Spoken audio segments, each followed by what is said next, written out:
Hello everyone! So for today's video, mag-feeding vlog muna kami. So what's our ganap? So gagawa kami ngayon ng kimchi. Dahil may kaibigan kaming Koreana, so eto nga yung cravings namin. Kita nyo yan, ganun daw ang tamang pagbagsak ng onion leaf. And then, let's cut. O, tignan nyo dyan, may pa-slow mo pa siya. Tignan nyo. O, diba? Satisfied. And then, let's chop the onion. Look how professional our bestie to chop. O, diba? Don't mind the knife. Kasi focus lang tayo sa paggawa ng kimchi. Ito naman is para sa sauce niya.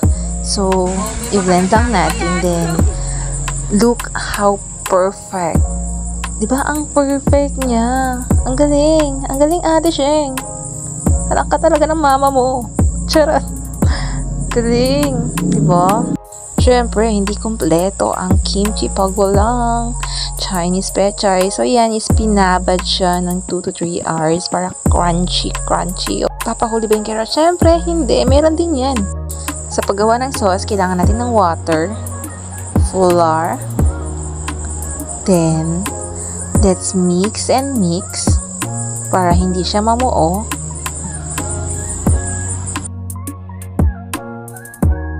And then, i-chop na natin ang onion leaves. Oh, tignan nyo, napaka-professional talaga ng bestie namin. Di ba? Ito yung kagandahan talaga pag may kaibigan ka na yung cravings mo, cravings niya din, di ba?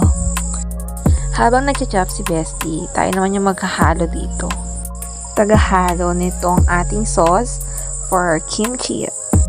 Halo-haloin lang natin para makuha natin yung tamang consistency. O, diba yan? Napaka-perfect niya. Diba? Perfect. Let's combine the carrots and the onion leaves.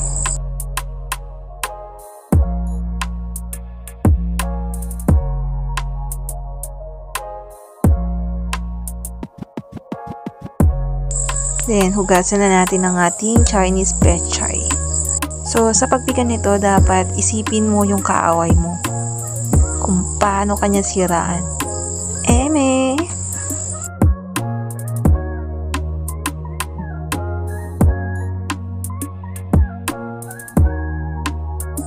Dahil kulang yung onion natin, so mag-chop ulit sa Ate Sheng din. O, diba? Meron tayong tagahugas dyan, guys. Ang sexy niya. Then, pag ihalo natin yung onion sa ating pinaghalo kaninang onion leaves and carrots.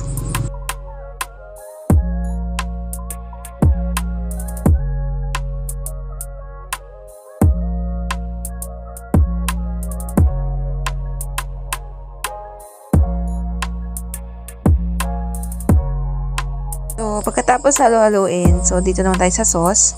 Guys, ang ginamit na chili powder is galing sa Korea. So, saan ka pa sa kimchi ni Ate Sheng?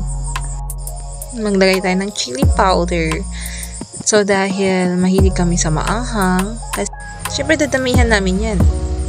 Then, let's mix and mix. So, dapat i-mix natin yan ng mabuti para kumalat yung chili powder na nilagay. This is the finished product. O, diba? Video pa lang, guys. Nakakatakam na. Pag kumain ka nito, talagang dama mo yung Korea. Oo, bestie. Kaya kung ako sa'yo, mag-order ka na.